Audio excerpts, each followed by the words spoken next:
episode.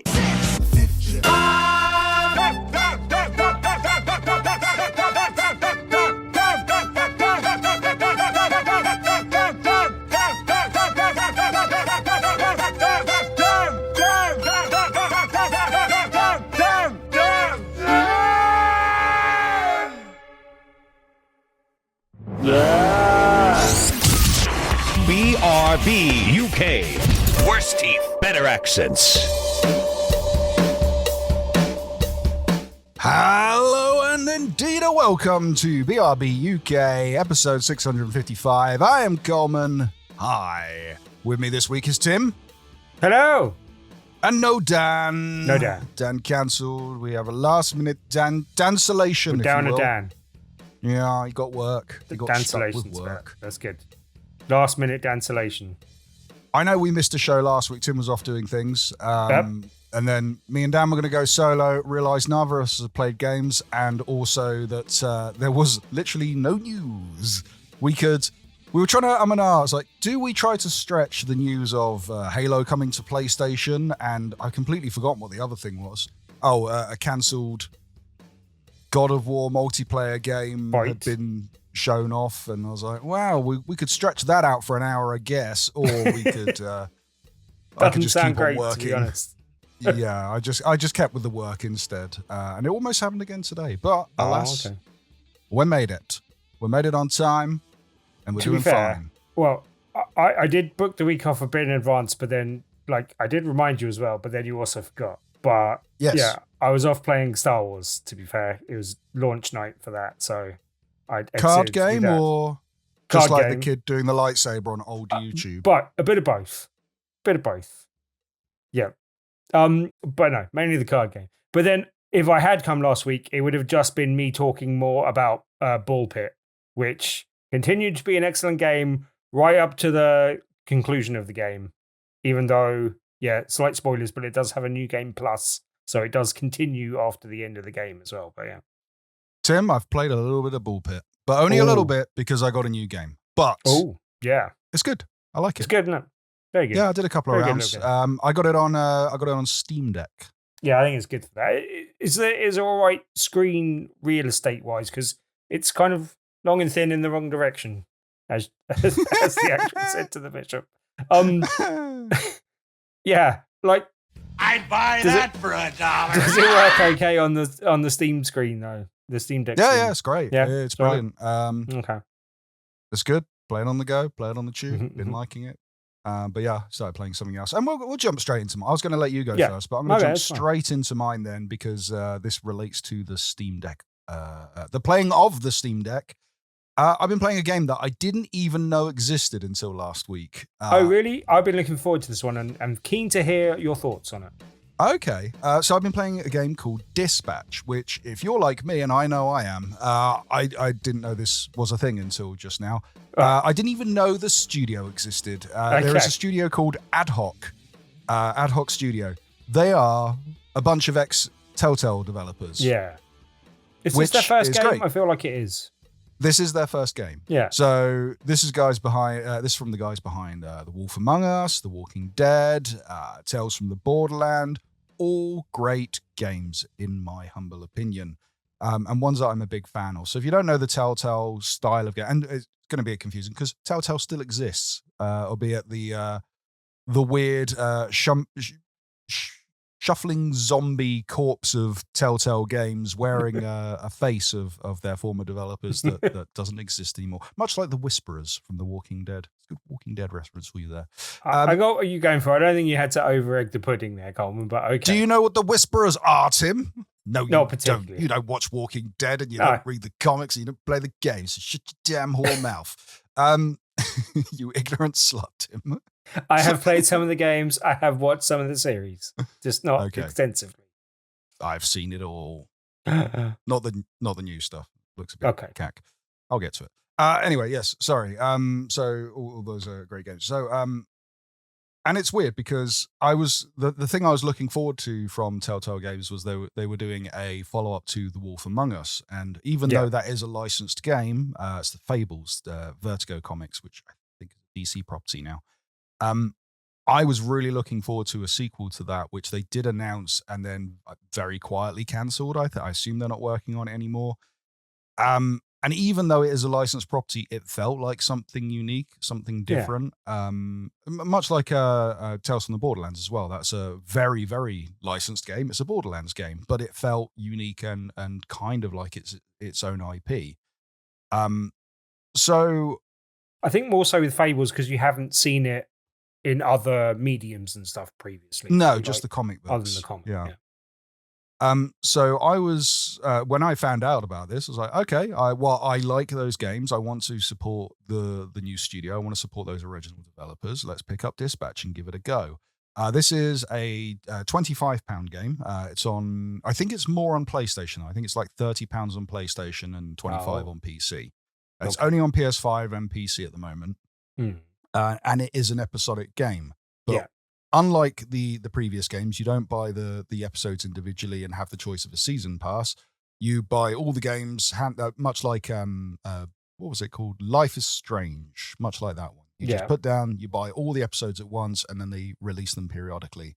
Lucky for me, when I found out this game existed, like 4 or 5 of the episodes were already out, and I think another 2 have released yesterday, which I need to get to, because I ran out of episodes and realized I hadn't updated the game, so I hadn't had the new episodes yet. But I got to the point, I got to like Tuesday's worth of episodes, and now I need to get to the newer ones.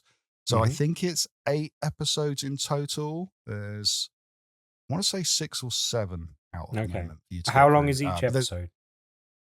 Depends. I would have to go back at my stats and have a look, but they feel lengthy enough for what you're paying, I would suggest. But yes, this isn't based off of any kind of license, which is a good move for Telltale, because I think that kind of bogged them down, was the licenses and how quick they had to turn those games around. And it isn't in the Telltale engine, which is another thing that kind of bogged down that studio as well. The creaking death, the Telltale engine, but yeah, which, I mean, it's the same engine they've been using since like Poker Night in the Inventory. Like they've been using it for a very long time and improving it, along the way, but it shows its age in a lot of places. And, it's not an uncommon practice as well. So what you have here is this new property based off of superheroes, legally different superheroes, very much looking, people say The Boys. I think it's more in the kind of vein of Invincible. Yeah, I was going to say that, art style wise at least. Yeah, especially down to the style of the game as well. It's that kind of cell shaded to look like it's a comic book come to life. It's clearly there is 3D graphics, but if you took a still image, you'd be like, oh, that's a comic book, or that's a cartoon, and it looks very, very good, and it's very well voice acted as well.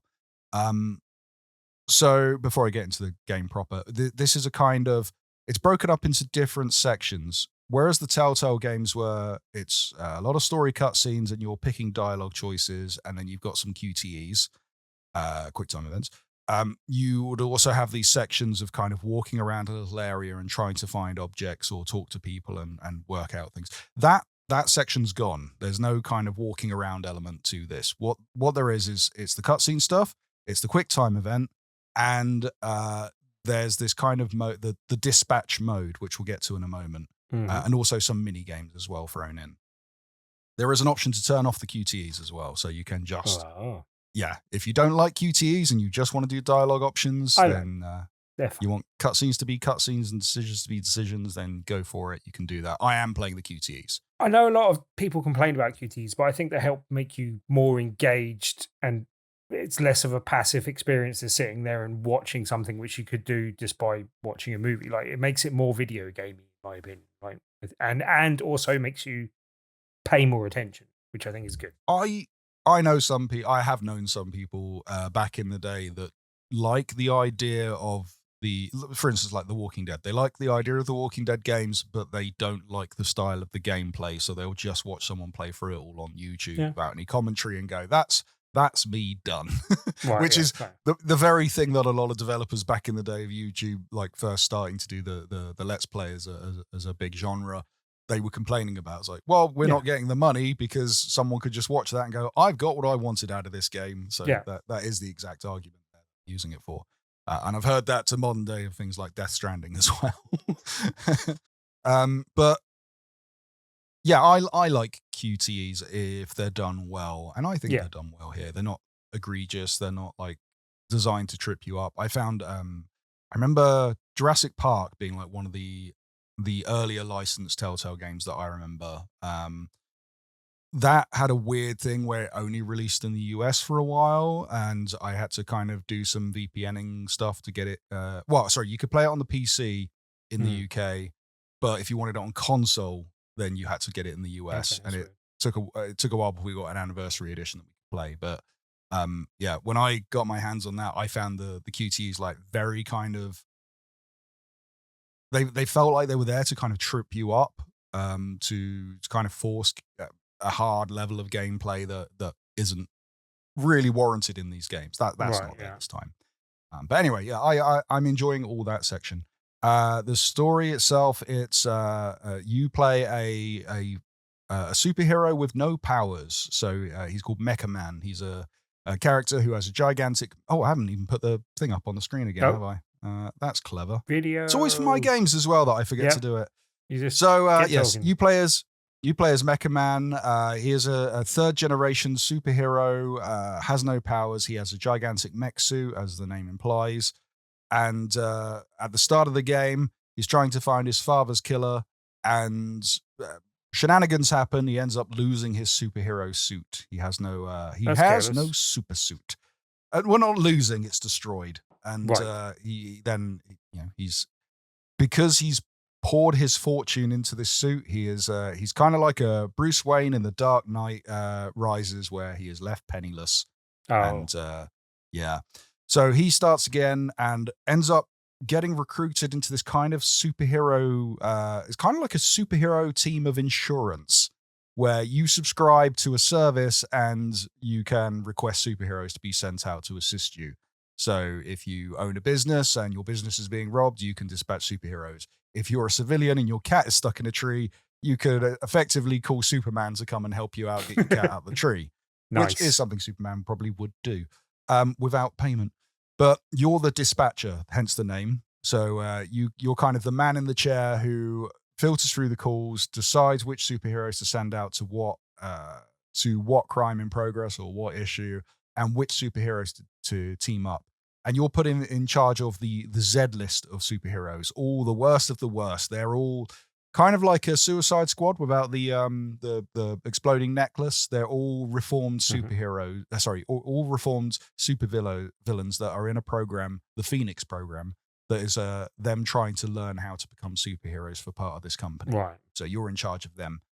And the dispatch stuff is cool. It's different scenarios will pop up on a little city map, and then that's where you will find out what each crime is and which heroes you can dispatch. And along the way, you will start leveling up those superheroes. And it's all done through menus, which is it's not really something that I tend to gravitate towards, but I think it's done really well in this game, and that's part, which is good because it's a quite a chunk of the gameplay.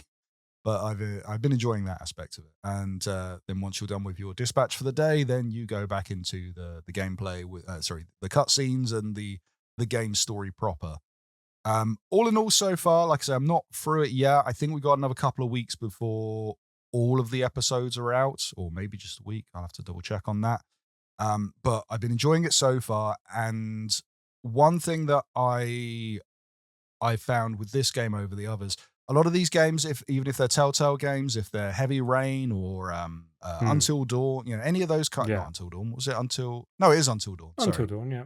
So yeah. The Supermassive any of those, only those kind of decision games. I always find that I play through once and then I'm good. I don't want to go through and make other decisions to find out how it will play out, because I like my playthrough to be my playthrough. This time round, I'm going through and I am genuinely curious about how the different options are going to play out. So once I finish this round of current episodes, I might go back and, I will go back and set up a second profile and then start going through different options through those previous episodes and see how that all pans out at the end. See, to name drop, when I was interviewing David Cage about Heavy Rain, he said he didn't want people to play through it multiple times because he did want them to, that to be their playthrough. Then why are you tying trophies to decisions, David? Well, that's because they're encouraged to do that by the platform holders. But yeah, like, does it have any of the kind of consequences for your decisions where characters may meet their demise like it does in Until Dawn or Heavy Rain, or is there not so much of that in this? I'm guessing not so much, but if there is, I've not seen it yet. Yeah. You have the telltale trope of this character will remember you did that, or they'll remember you said that, or it does that in the corner. They will remember that. Yeah, made infamous by the Handsome Jack moment in Tales from the Borderlands, where it goes, Handsome Jack will remember that, and he looks off in the corner and goes, the hell is that? Which I love that, and I hate that you could only do that joke once and never again, because it was funny the first time it happened. So I don't know if it's going to lead to demises but I know there's definitely things that I have done that I can see how they're going to play out as the episodes progress in ways that I did not realize, very earlier on. But okay. Yeah, great so far. It's a fantastic looking game. Voice cast is really good. This is the voice caster from Critical Role, I think it's called. You have to excuse me. I don't know a lot of the YouTubers. Well, that's actually one of the reasons this came to my attention, is because I watched some of Alana Pierce's stuff, and she was talking about being one of the voice actors on it, basically. So that's where it came to my attention a bit earlier as well. But yeah, but you say the voice acting's good as well, huh? Yeah, so the main character's Aaron Paul, him of Breaking Bad fame, Jesse. And then there are other YouTubers that I do recognize. One of my favorite is a character called Punch Up, who's an Irish, super strong guy, but he's very short. He's like a short king. He's Jacksepticeye. Right, okay. Yeah. And Moist Critical has a good character as well, even though I cut him from my team and I feel bad for it. He's a kind of he's called Sonar. He's basically Man-Bat, but he's a super smart guy he's like a Harvard graduate who, through his smart powers, turned himself into a giant Man-Bat, but at times can absolutely lose it and go berserk, which is why he's the villain that became a hero. So he's like nice and sweet most of the time, but then if he goes mad, he goes mad, which is kind of cool. But yeah, I'm not cutting him my second time round because I really like that character and I feel bad that he's gone. Oh, yeah. But I need to look in to see who a lot of these actors are, because again, it's Aaron Paul's your main actor, and then everyone else seems to be YouTubers, and I'm not that au fait with a lot of the YouTubers these days. Did you say you were playing on Steam Deck as well? I am playing it on Steam Deck, and it works well on that. Perfectly. Ooh, I might have to pick it up on that. I think it would be a good fit. Especially if you get a £5 discount compared to console. Yeah. Not bad. Not bad. Yeah. Plays really, really well.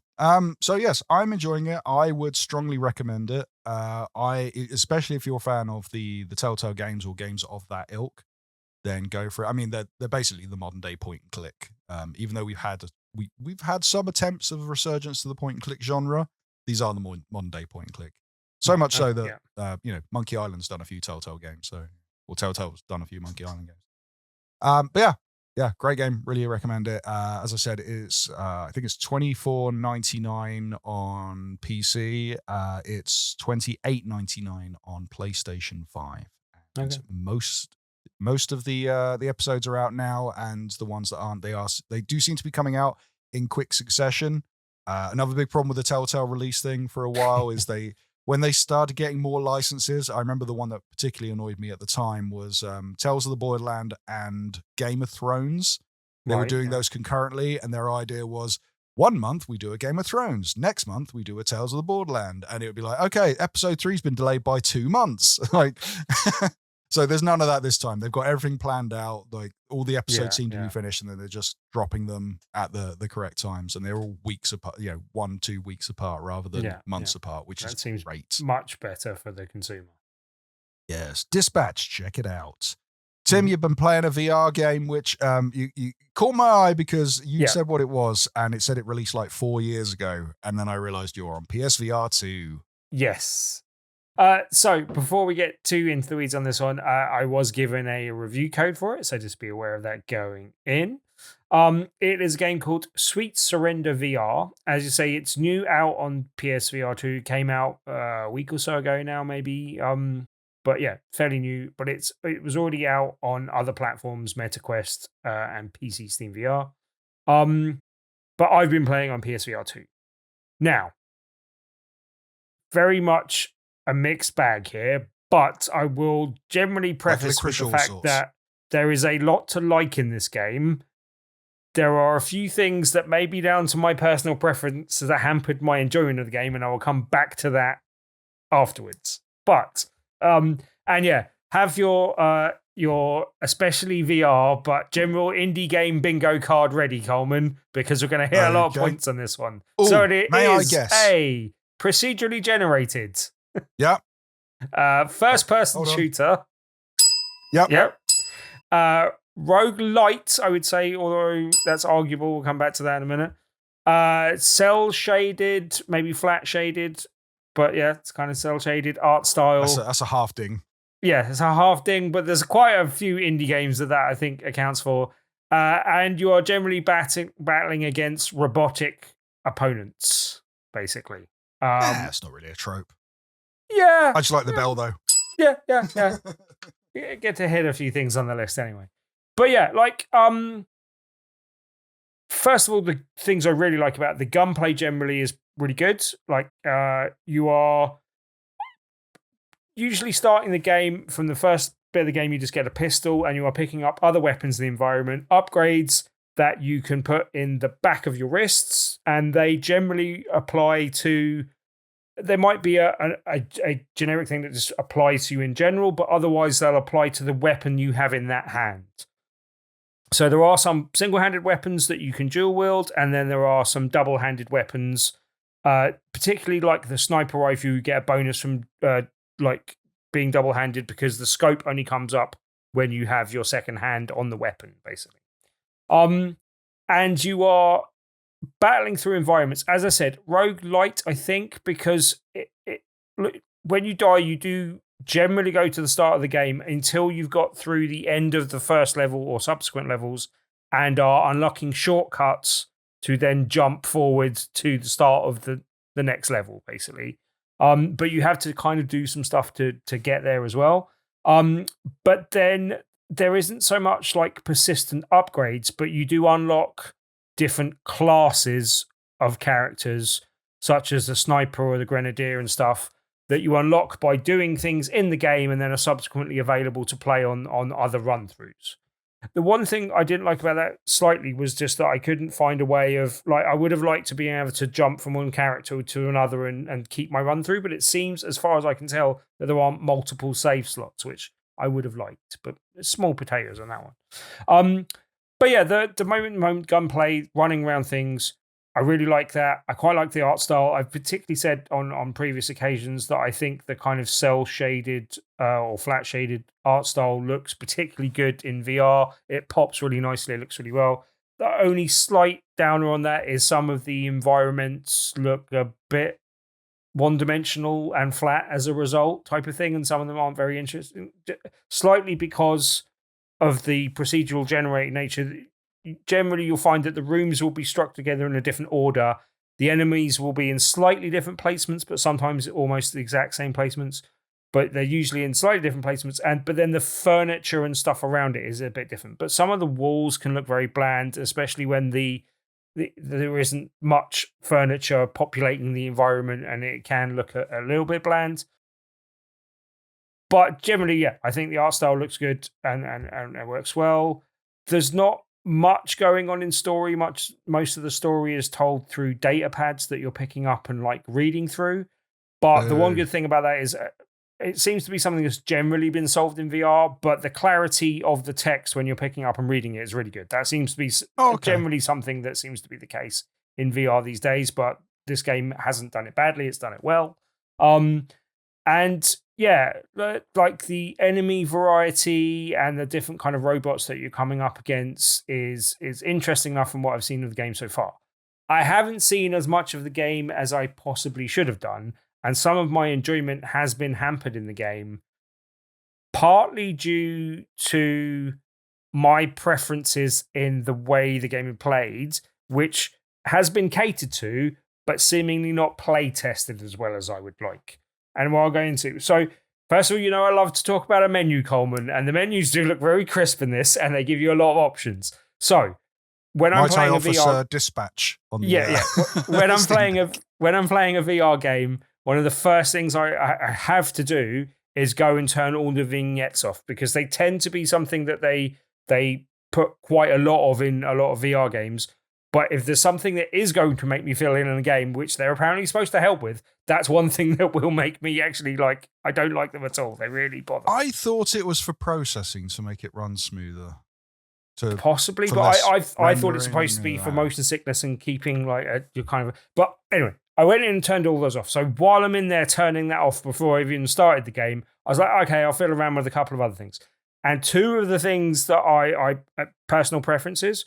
One of the things is I don't like having to hold the grip button to grip weapons. I know it's more realistic, but when you're holding things for hours at a time, it can become a bit too. Just a bit wearing and can make my hands hurt a bit too much. So I prefer to not have that as an option. I prefer to have the toggle grip thing so you can drop things down. So is that not here then? The option is there. It doesn't work as well in game. It's fine for all the guns, which is where I want it mostly. But I don't know if it was that. It seemed to be that, but using grenades in the game didn't work as well as a result, and there's a throwing dagger that I just could not use because it's it's like literally, and you have to click the grenade and then throw it. So you've only got a few seconds once you actually clicked it, and the amount of times I was throwing it and then having to run away from the grenade that I just dropped at my feet was not great, basically. So funny. Again, that could have been. If your personal preference isn't to have the grip thing, you might never notice it. But the other thing, and the bigger thing that was a bigger difference, by default, it's got click turning and teleport as the movement options, both of which I prefer to turn off. Now, the smooth turning generally works fine. And just being able to use the stick to move around the environment works fine. There was a couple of times where I found, because of, I think, the procedural generation of the furniture around the room meant that my path was blocked and it was easier to get past stuff with teleports. There's also lasers, which I subsequently found you can, they're hazards in the environment that turn on and off, and you've got to, get past them quickly. It was easier to do with the teleports, but I found subsequently you can just shoot them, so I can just do that. So that's less of a problem. So I have subsequently turned off the teleport, but at first I was thinking that I needed it, and there are times where it's handy in the game and stuff. Anyway, so when you do the mixture of teleportation and stick turning, it's very easy because it's just pushing up on the right hand stick. It's very easy to do that accidentally, and for some reason, when it's just the mixture of being able to teleport and stick, not when you're just doing teleportation, when you're doing the mixture of the two, it seems to very often, and I mean very, very frequently, result in you graphics crashing into the environment and then falling through the world, or graphics crashing into bad collision detection into an object and getting stuck in an object. When you say fall through the world, you mean the thing like the open world issue where you fall through the floor and then you're just looking up at it falling. That is not good for VR. No, especially when in some of the environments they have lava pits and other things that actually kill you. And if I fall back into the environment and back into a lava pit and it kills me, and that kills my entire run, which happened on 3 occasions when I was on better runs and had really good upgrades and really good weapons and all this stuff. And I graphic crash into a wall, then through the floor into a lava pit and die. And I'm like, well, that's nice. Not fun. I don't like that. But as I said, since turning the teleportation off entirely and just going with stick thing, I have not had that problem again at all. So I think it was just the combination of having both of those things on that meant literally I must have lost 10 runs to that, basically, just either graphics. So much so that on the pause menu, there is an option to unstick or unstuck, I think it is, but that then resets you to the beginning of the level and you can just walk through it again. But having an option that not only means that you've got to go to the beginning of the level and walk through the environment again, but also having an option in the menu where you're having to unstick yourself from the environment proves to me that you need to possibly program that a bit better so that's happening less rather than just put an unstick option in the menu. Like, it's usually a debug option for developers, like while they're making the game. It's not there for, but yeah, I've seen it in a few games, and every time my alarm bells kind of ring to go, "You've not finished this." But this is 4 years old. Also, the other couple of times it happened to me is when you, it's got basically kind of zip line type things that you can use to go up a level. It's also got like teleport things that just teleport you up onto a high level, but it's got these zip lines that you physically grab onto and then kind of zoom up. And I'd be playing in a seating position, and for some reason, when I did that, some of them I was too low, so I'd actually get stuck on like the roof or something as I was going up it, and the zip line would go, and then I'd be just stuck there, and then had to unstick myself, go back to the beginning of the way. The only other small gripe I have is that basically there's lots of like when you're dual wielding or holding 2 weapons and stuff, there's lots of like picking stuff up in the environment. And there's no way of doing that when you're dual wielding. And if you've already got things in your holsters and you're dual wielding, you have to drop a weapon on the floor to pick something up every time. And it just felt like there could be it's a slightly less realistic solution, but a better solution for picking that stuff up would have been nice. Also, the holstering, you got 2 holsters on your back, 2 holsters on your thing, and then you can also like put equipment like health stims and grenades and stuff. Although I mainly wore grenades just for decorative purposes because I didn't actually get to use them in the game at any time.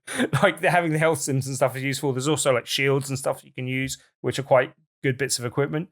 But like the holstering of that seems a bit finicky. I think it might work better when standing than sitting, but I had to have it up a little bit high. But then it often meant that you try and drop something into your holster and it would actually drop on the floor behind you and you wouldn't see it. And then and then the stuff behind your back, sometimes it just wouldn't pick up when you're trying to pick stuff up and stuff like that. Don't do that motion to the camera, Tim. Yeah. But like, as I said, there are a few gripes, and when it's working well, it's a really good, fun game. There are a few things that put me off being able to make a strong recommendation, but even with the things I suffer with, like there are a few things that I think hopefully will be patched out, hopefully might be improved. But the actual moment-to-moment gunplay, like I had a run last night where none of that was happening to me. I was like, yes, and it was really good. And I got through like a couple of levels in a row, and I really enjoyed that run. I literally didn't want to finish it, and I'm tireder today than I should be because I stayed up later than I wanted to playing it, to the point where my controllers died, and I was like, right, now I need to go to bed. But yeah, like as I said, it's got a few caveats, and if you've got a few of the personal preferences I have that might cause the difficulties I had, but I advise not using the stick and teleport thing, and you should be okay. And yeah, when it works well, it's really good fun, and the gunplay is really good. And yeah, I'm really enjoying the game when it plays and works properly.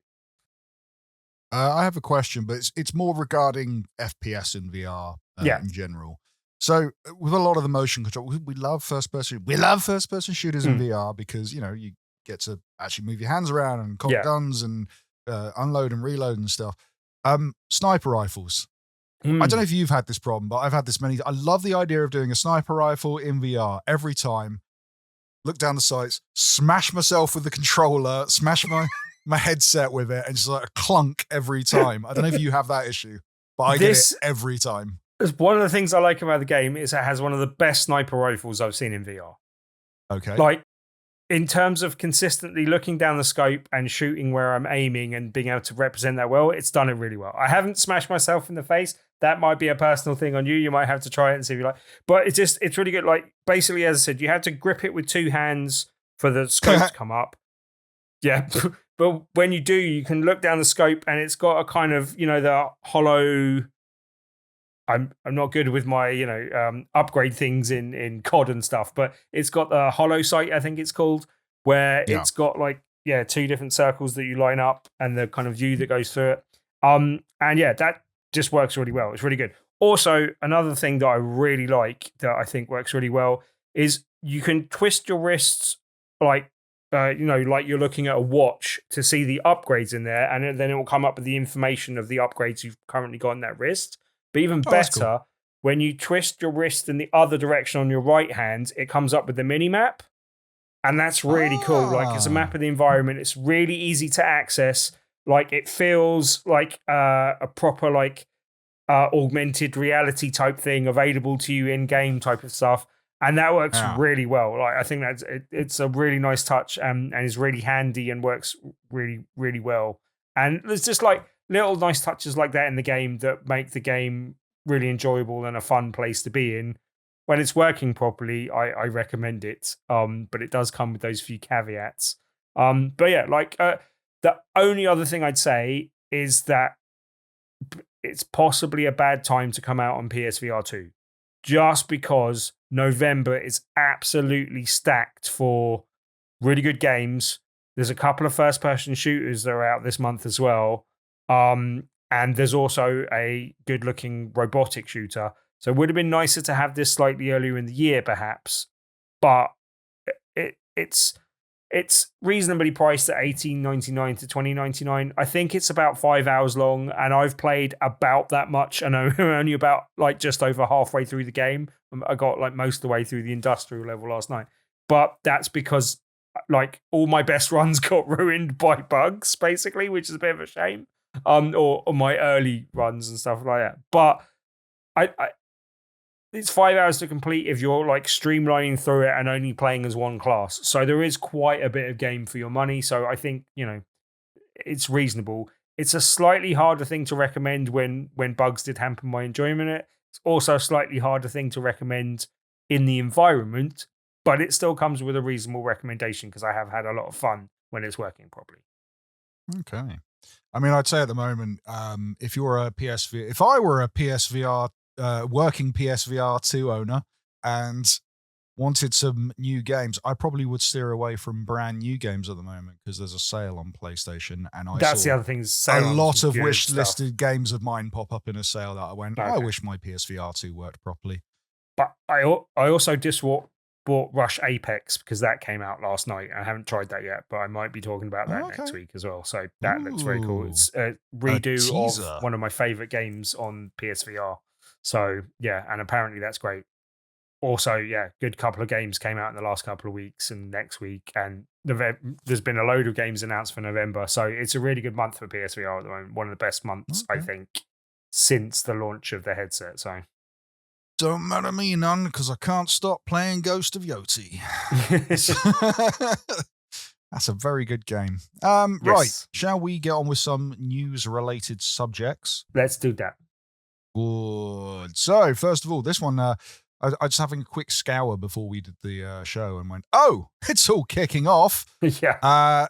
Yeah, so, like yesterday, I think, there was news that came out that a load of Rockstar employees have been let go. And it then followed up saying that some of those releases were due to, they were reported as because employees were leaking out secrets from GTA 6, which there's been some umbrage taken with this. So a lot of the former Rockstar Games employees, they've now staged protests outside Take-Two London's HQ and Rockstar North in Edinburgh. I didn't know they had a London HQ, did you? Yes, I did. Okay. I think it's in Greenwich, if I remember rightly. I'll have to double check that. I remember seeing something. I remember seeing some Rockstar stuff in Greenwich and went, I didn't know they had a London office. There you go. But yes, so allegedly for leaking company secrets, the group is supported by the Independent Workers Union of Great Britain, and they claim they've been unfairly dismissed for private union discussions on Discord. Oh. So they're accusing Rockstar of doing a bit of union busting, which is kind of unheard of in the UK these days. That's more of a US thing. So interesting. Up to 40% of staff were reportedly let go last week, with Take-Two insisting that the fires were for gross misconduct and unrelated to union activity. So yeah, protesters they're they've got their placards out. They're outside the studios, and they are demanding reinstatement and back pay, and accusing management of using leaks as an excuse for union busting. Yeah, I mean, sad right. if true. Yes, and have to preface it with we don't really know because it's they say one thing, but we know the current environment for firing people in video games is not healthy in terms of how many people have been fired in the last couple of years, and it does seem that a lot of companies are looking for excuses. You don't need such a big excuse in American companies and stuff. They seem to be a bit easier to fire people. Like you have to try and offer them like different placements and severance and stuff here that I think makes it a little bit more difficult. But if you just sack everyone for gross misconduct, that's an easy way around. That's what I was kind of aiming to get at, is the fact that if you find a quote unquote good excuse to fire them, then that's possibly easier to do so. And like you say, like if it's union related and it's a suspicious, these list of people were talking about unions and then got fired, but we don't necessarily know that's the case, kind of thing. I mean, like they may have been fired because they were disruptive in other ways or whatever, but it's not a good look for them at a time when they've got a lot of money coming down the line and GTA will make them a lot of money, and they're asking a lot of their employees probably in terms of crunch and doing a lot for the company. It's not a good time to have disgruntled employees protesting outside and stuff going on. Like it's not. Well, remember, not good. You say a lot of money. It's the companies due to get a lot of money. The workers, they get the same money. No, that's what I'm saying. Like they are bonus. earning a lot of money for them. In a short space of time, they will be doing so. So GTA 6 will earn a lot of money. They can afford to not fire people, but it's difficult to know without knowing all the details. So. The allegations of being fired, one, without warning, and two, without evidence or without a chance to kind of provide, speak their truth. That's very rubbish. So we'll keep an eye on this. We do tend to revisit stories if they're ongoing and developing. I'm sure this one's going to be going on for quite some time. So we'll see how this goes. Especially as it's so close to home as well. Yep. Speaking of following up on something, so if you remember a little while ago, the Power World was released. Well, sorry, Power World was shown off to the world, and we went, "Wow, it's Pokemon with guns. That's insane!" And I picked up a copy myself, put money down for that, and played it. A lot of other people did as well. Some other people went for Game Pass, but it has been played. And if you remember when the game released, there was a lot of chatter online of, especially fans of Nintendo, pointing out similarities of characters and basically trying to egg on Nintendo to sue the Power World I forget the name of the Power World company, but Pocket Pair, sorry. Trying to get them to sue Pocket Pair, and I always find that's kind of bizarre. It's like, you don't work for the company, why do you care? Like, but anyway. That's up to Nintendo what they're going to do. And Nintendo kind of stayed quiet for some time, and then seemingly out of the blue, like the game had been out for more than a year, just went, "Hey, we're suing Power World. We're suing Pocket Pair." And not because of the similarities of the characters or the concept or anything like that. They claimed that they had mechanics that were patented. That's a bit. It's not what people thought they were going to sue for, but they couldn't. I think we said at the time that they probably couldn't sue for the things that people thought they could sue for, because you can't sue for those things. So they found something they could sue for. Like, that's probably why it took them a bit of time to work out. But it was really random stuff as well, like using the monsters as a glider. It was like, okay, so now they have actual gliders rather than the monsters. There's ways around this.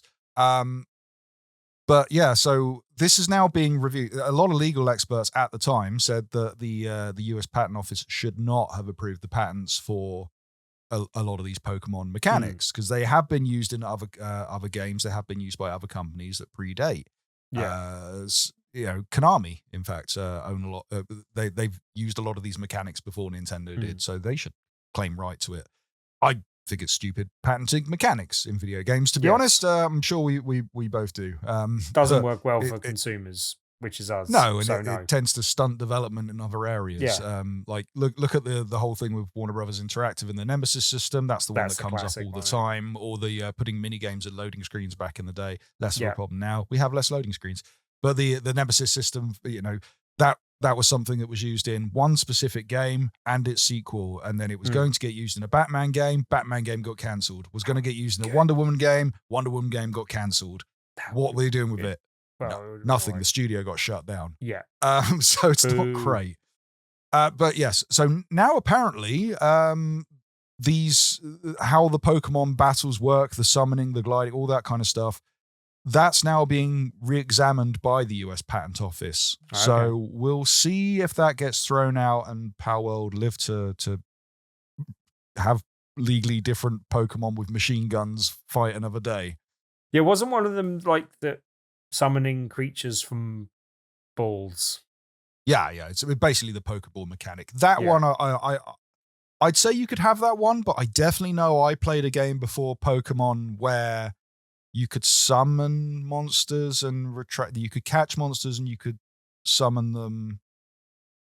I think it was through like a magic flute rather than a ball. But yeah, I've played games that are similar to Pokemon in anticipation of Pokemon, and games before that have made me feel like that. So yeah, I mean, you remember there was a while where we got the anime before we got the show, and Japan got the game. Sorry, before we got the game, and then Japan and America got the game before the UK got the game. So at the time it was like, hey, if you're looking forward to Pokemon, maybe play these older games. So there was a lot of that back in 90s.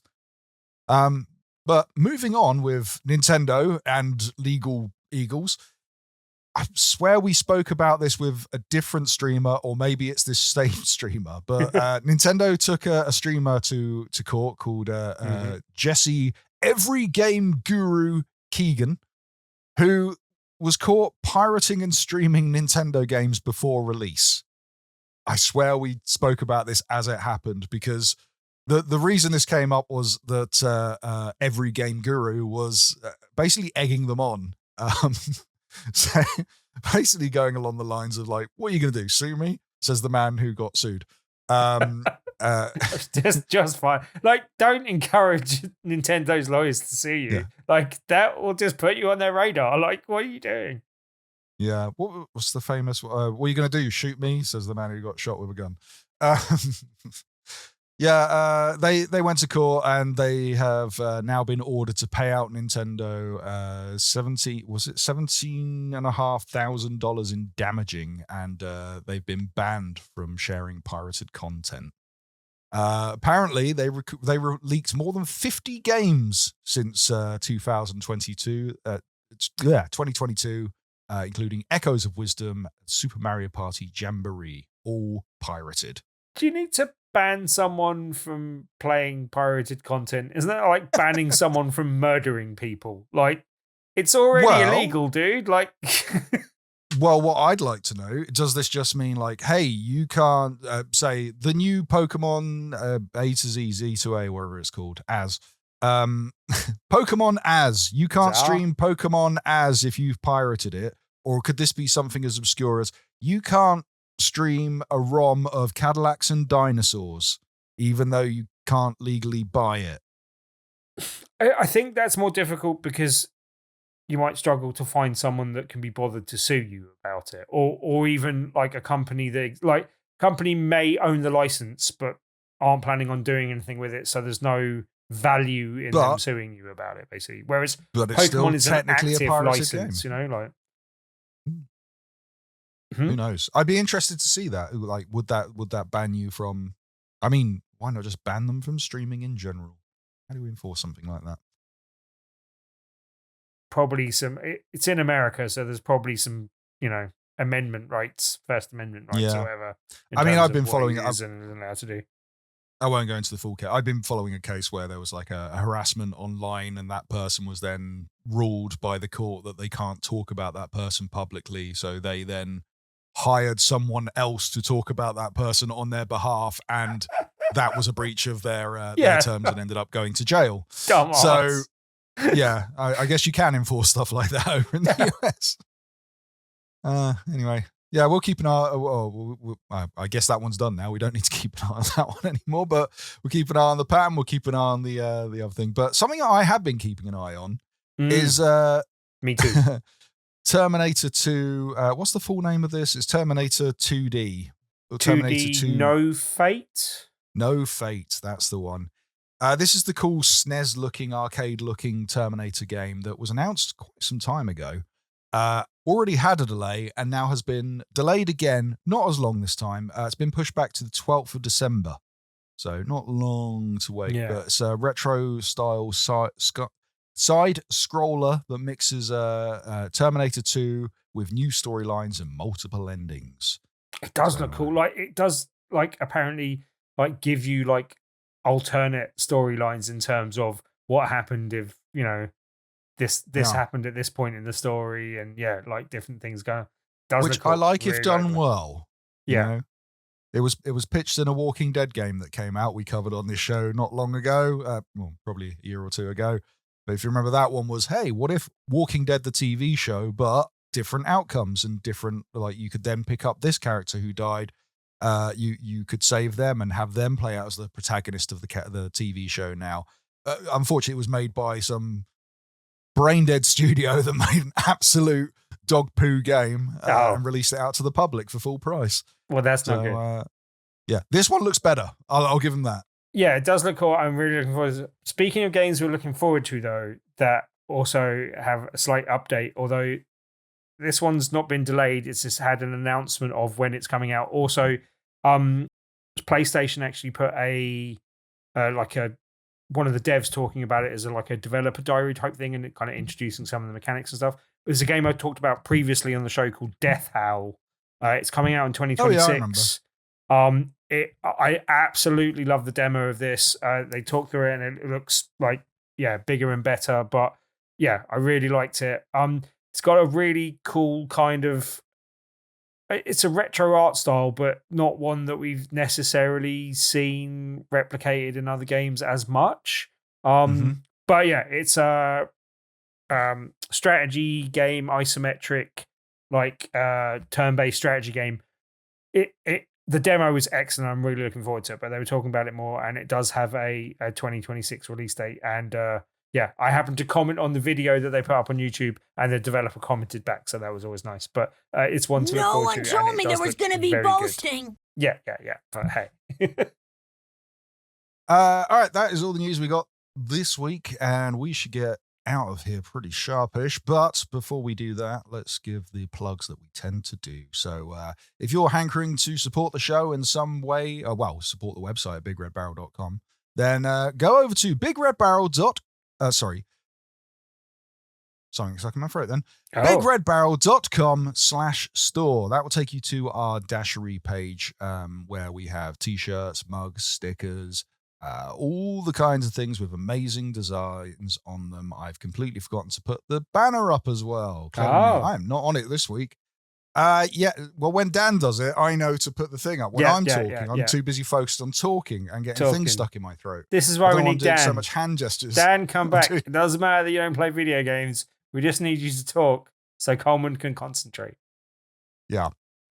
Yes. Check out our merch, bigredbarrel.com/store. You can buy things with Dan's face.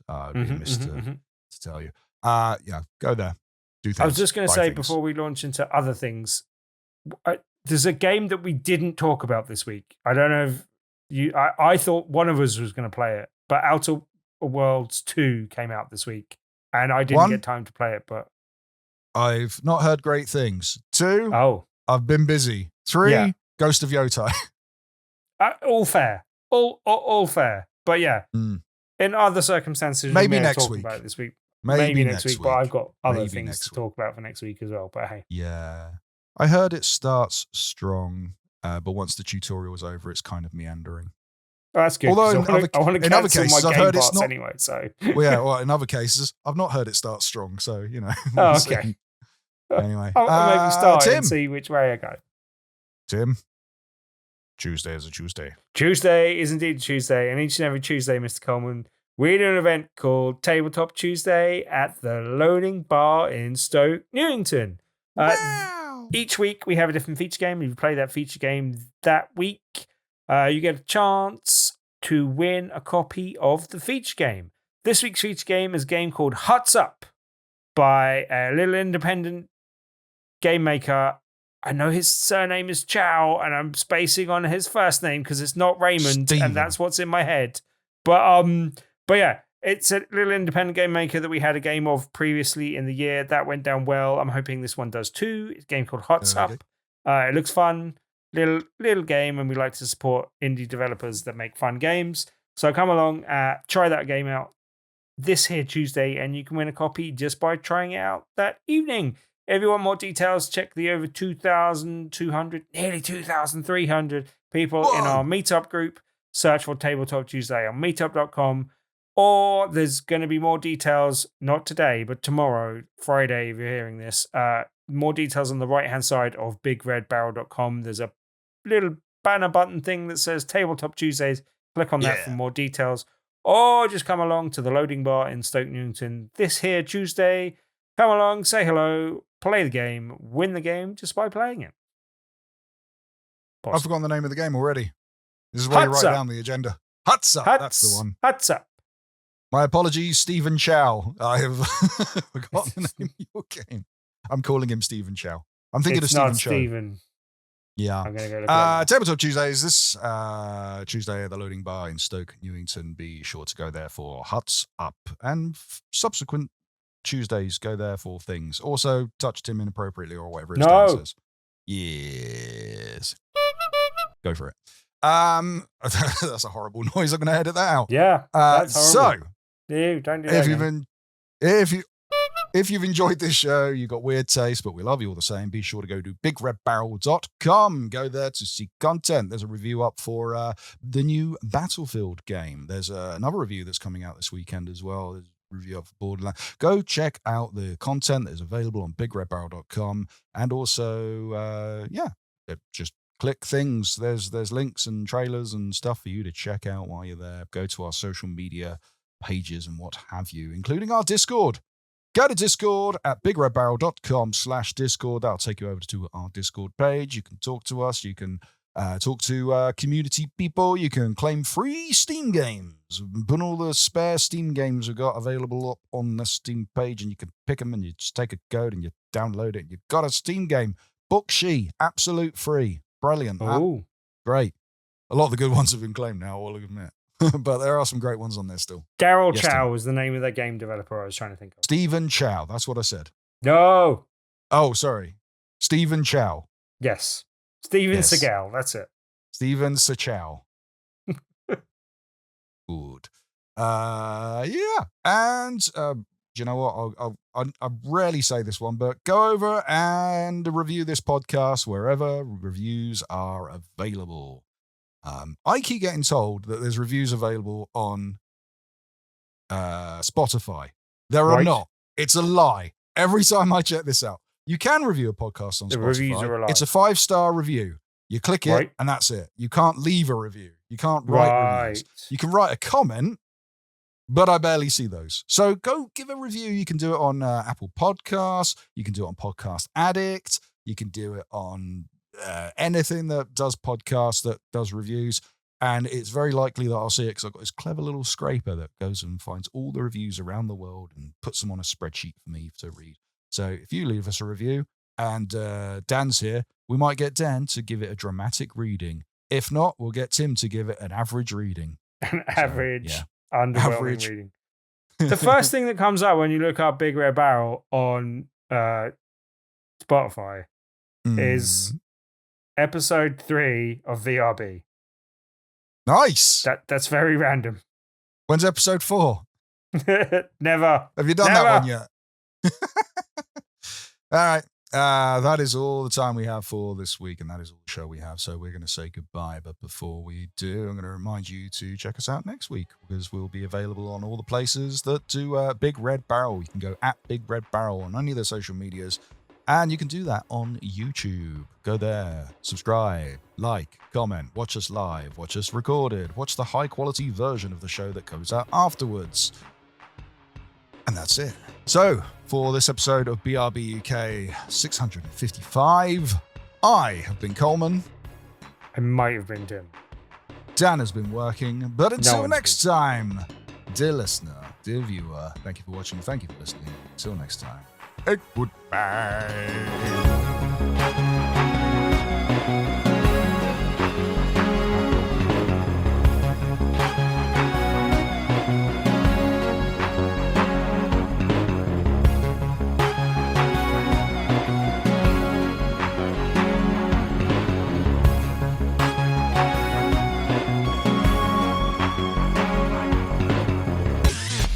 You and your ears are quite welcome for the podcasting goodness that you just heard. Why not roll on over to BigRedBarrel.com for more podcasts, news, reviews, and videos from the biggest, reddest site on the internet, BigRedBarrel.com. You find pages or pages for a spell book. So once you've got all the page, yes. So Why that's pages? Because in Banjo and Kazooie, you had to find puzzle pieces and they were called jiggies.